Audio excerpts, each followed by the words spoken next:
சங்க பரிவாரங்களுக்கு இந்த பாடலின் மீது இவ்வளவு வெறுப்பு. இப்போ அல்லாஹ் என்கிற வார்த்தை இவங்களுக்கு ரொம்ப டிஸ்டர்பன்ஸாக இருக்கலாம். நான் ஒன்று சொல்கிறேன், இப்போ சீக்கிய மதம்னு ஒன்று இருக்குது இல்லையா, நமக்கு எல்லாருக்கும் தெரியும், இந்தியாவுடைய மிக முக்கியமான மதங்களில் ஒன்று இல்லையா. இந்து மதமும் இஸ்லாமும் இணைந்து உருவான ஒரு மதம் என்று சொல்லப்படுகிறது. சீக்கிய மதத்தினுடைய வேத நூல்களில் 30க்கும் அதிகமான முறை அல்லாஹ் என்கிற வார்த்தை வருகிறது. அல்லாஹ் என்கிற அரபு சொல்லுக்கு என்ன பொருள்? கடவுள் என்பதுதான், ஏக இறைவன் என்பதுதான் பொருள். இப்போ காந்தி ராமனையும் அல்லாவையும் ஒரே பாடலில் கொண்டு வருகிறார் என்றால் இந்த நாட்டில் மத நல்லிணக்கம் தேவைப்படுகிறது. மதம் வேறாக இருக்கலாம், ஆனால் நாமெல்லாம் சகோதரர்கள் என்பதை வலியுறுத்தி கொண்டிருந்த ஒரு மிகப்பெரிய மனிதர், அதற்காக தன்னுடைய உயிரே தியாகம் செய்த மகத்தான மனிதர் இல்லையா. அதனால தான் நம்ம சொல்கிறோம், காந்தியினுடைய ராமன் அப்படிங்கிறது வேறு, ஆர்எஸ்எஸ்னுடைய ராமன் என்பது வேறு இல்லையா. அதாவது நாது ராம் என்கிற ஒரு பெயர் இருக்கிறது, உங்களுக்கெல்லாம் தெரியும் இல்லையா. அந்த நாது ராமில் இருக்கக்கூடிய ராம் தான் காந்தியை சுட்டு கொன்றார் என்பதை நாம் அவ்வளோ சீக்கிரம் மறந்துட முடியுமா?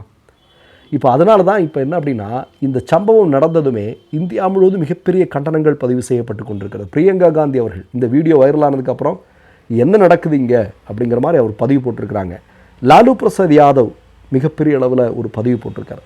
இப்போ காந்தியார் 1930களில் தான் இந்த பாடலை அவர் தன்னுடைய மேடைகள் எல்லாம் அவர் பயன்படுத்தி கொள்கிறார். குறிப்பாக தண்டி யாத்திரைக்கு பிறகு அவர் இறந்து போகக்கூடிய வரையிலும் எங்கெல்லாம் பிரார்த்தனை கூட்டங்கள் நடந்ததோ, அதாவது இந்துக்களும் முஸ்லீம்களும் ஜைனர்களும் புத்தர்களும் கிறிஸ்தவர்களும் எல்லாரும் கலந்து கொள்ளக்கூடிய மேடைகளில் பிரார்த்தனை கூட்டமாக ஒரு பொது பாடலாக இதை தொடர்ந்து அவர் ஒலிக்க செய்து கொண்டிருந்தார். நமக்கெல்லாம் நல்லா ஞாபகம் இருக்கும், இந்தியா பாகிஸ்தான் பிரிவினையின் போது வட இந்தியாவிலும் அவ்வளோ பெரிய கலவரம், அத்தனை லட்சம் மக்கள் கொல்லப்பட்டு கொண்டிருக்கிறார்கள். ஆனால் மேற்கு வங்கத்தில் இருக்கக்கூடிய ஒரே ஒரு பகுதி மட்டும் அமைதியாக இருந்தது.